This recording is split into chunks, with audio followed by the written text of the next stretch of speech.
Hello दोस्तों, कैसे हैं आप सब।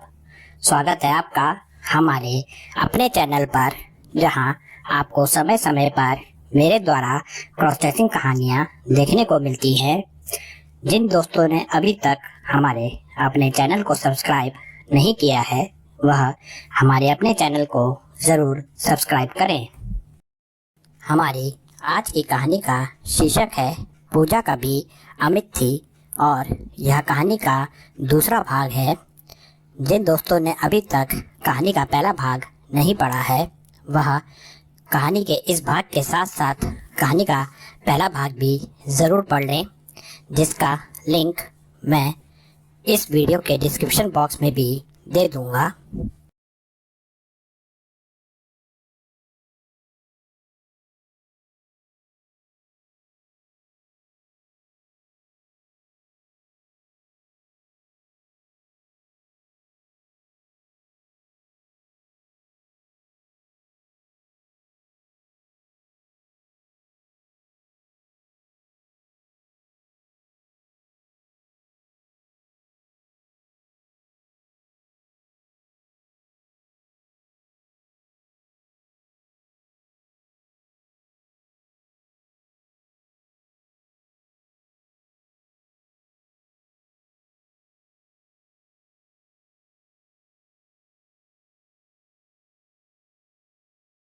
कॉलेज के हॉस्टल में मुझे अपनी क्रॉस ड्रेसिंग करते समय बहुत ध्यान देना पड़ता था।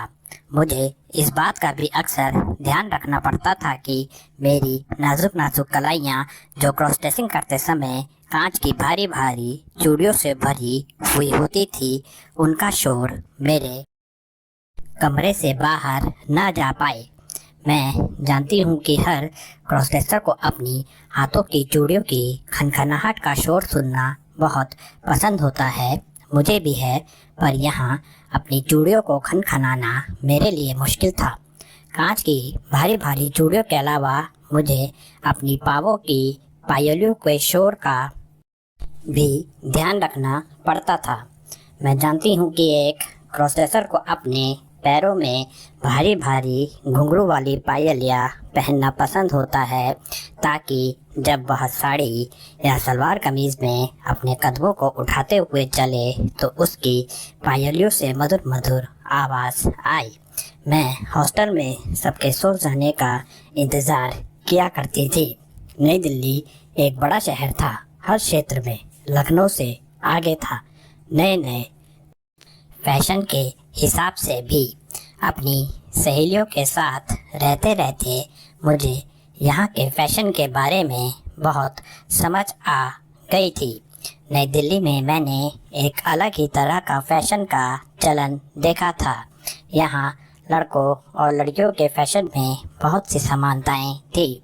अपने साथ के कुछ लड़कों के फैशन को देखकर मैंने भी अपने बाल अपने कंधे तक बढ़ा लिए थे। अपने बालों को मैं लड़कियों की तरह एक पतली चोटी बनाकर समेटा करती थी। मेरे बाल मेरे कंधों तक ही थे, पर मैं उनकी देखभाल वैसी ही किया करती थी जैसे लड़कियां अपने लंबे लंबे बालों की किया करती हैं। मेरी साथ की मेरी सहेलियां मुझे मेरे बालों को कैसे स्वस्थ रखना है को लेकर लगातार सलाह देती रहती थी। हर लड़की की तरह मुझे भी अपने कंधों तक बढ़े हुए बाल बहुत पसंद थे, और मैं अक्सर अकेले में आईने के सामने अपने बालों पर हाथ फिराती रहती थी और खुद को देखकर मुस्कुराती रहती थी।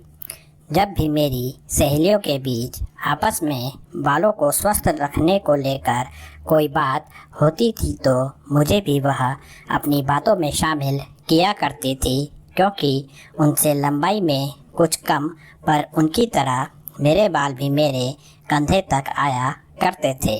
मेरी कुछ सहेलियों के बालों की लंबाई मेरे बालों के ही समान थी। इससे मुझे खुशी का एहसास होता था। अपनी सहेलियों से ही मैंने जाना था कि एक लड़की को अपने बालों के लिए बहुत देखभाल की ज़रूरत होती है। दिन भर मेरे बालों की लड़कों के हिसाब से चुटिया बनी रहती थी, और अकेले में मेरे कमरे में मैं उन्हें खोल दिया करती थी और जिस जिस तरह से अलग अलग प्रकार के डिज़ाइन मेरी सहेलियां अपने बालों में बनाया करती थी, वैसे ही उनकी तरह मैं भी बनाने की कोशिश किया करती थी। बालों के अलावा नई दिल्ली में मैंने बहुत से लड़कों को अपने दोनों कान छिदवाए हुए और उनमें लड़कों के फैशन के हिसाब से बालियां पहने हुए भी देखा था। मुझे अपने लंबे बाल करने और नाक और कानों में नथुनी और लंबे लंबे झुमके पहनने का शौक़ अपने बचपन से था। मेरे लंबे बालों को देखकर मेरी सहेलियों ने मुझे मेरे कान भी छिदवाने को कहा। मैंने अपनी सहेलियों के कहने पर अपने दोनों कान छिदवा लिए और दिन में मैं लड़कों वाली बालियां तो रात में अकेले में अपनी क्रॉस ड्रेसिंग चाहत पूरी करते समय अपने सलवार कमीज़ या स्कर्ट टॉप के साथ अपने खुले हुए बालों में अलग अलग प्रकार के कभी झुमके तो कभी बड़ी बड़ी लटकन वाली बालियां पहना करती थी। बालों की चुटिया और कानों में बालियों के साथ कपड़ों में भी मैं ढीली ढाली टी शर्ट और जीन्स भी पहना करती थी। इसके साथ साथ लंबा कुर्ता और जीन्स भी पहन लिया करती थी। कंधों तक की मेरे बालों की चोटी और मेरे कानों की बालियों के साथ साथ ढीली टी शर्ट या लंबा कुर्ता और जीन्स में जब मैं अपनी सहेलियों के साथ रहती थी तो लड़कियों की भीड़ में मैं भी उनकी तरह ही उनमें से एक लड़की ही लगा करती थी। एक मैं थी जो जन्म से एक पुरुष होते हुए भी लड़कियों की तरह रहना पसंद करती थी। एक लड़का होने के बाद भी मुझे लड़कियों का साथ अच्छा लगता था। मैं लड़कियों की तरह दिखना ही चाहती थी। मैं लड़कियों की तरह ही व्यवहार करना चाहती थी। मेरी इच्छा यही होती थी कि लोग मुझे लड़का ना मानते हुए मुझे लड़की माने और एक लड़की की तरह ही मुझे संबोधित करें। वहीं दूसरी तरफ हमारे कॉलेज में पढ़ने वाली एक लड़की ऐसी भी थी जिससे कॉलेज की हर लड़की डरी और सहमी हुई सी रहती थी।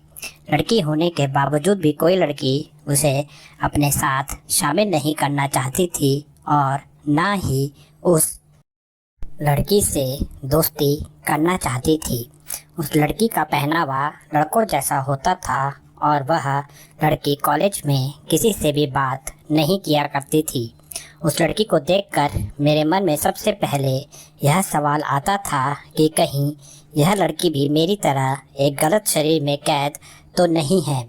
कभी कभी मैं अपने सवाल का खुद जवाब देते हुए अपने मन में भगवान से कहता था कि आपने उसे मेरी तरह ही गलत शरीर में पैदा कर दिया है। वह एक लड़की होते हुए भी लड़कों जैसी थी और मैं एक लड़का होते हुए भी लड़की जैसी थी। कभी कभी मैं सोचती थी कि निशा को मेरे रूप में इस धरती पर होना चाहिए था और मुझे निशा के रूप में इस धरती पर होना चाहिए था।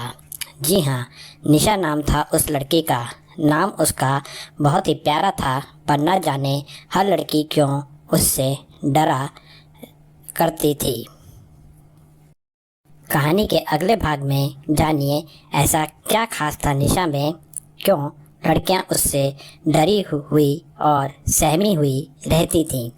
कहानी को यहाँ तक देखने के लिए धन्यवाद। जल्द ही आपको कहानी का अगला भाग मिल जाएगा। अपना साथ ऐसे ही हमारे साथ बनाए रखिए। आपका अपना नयन भास्कर।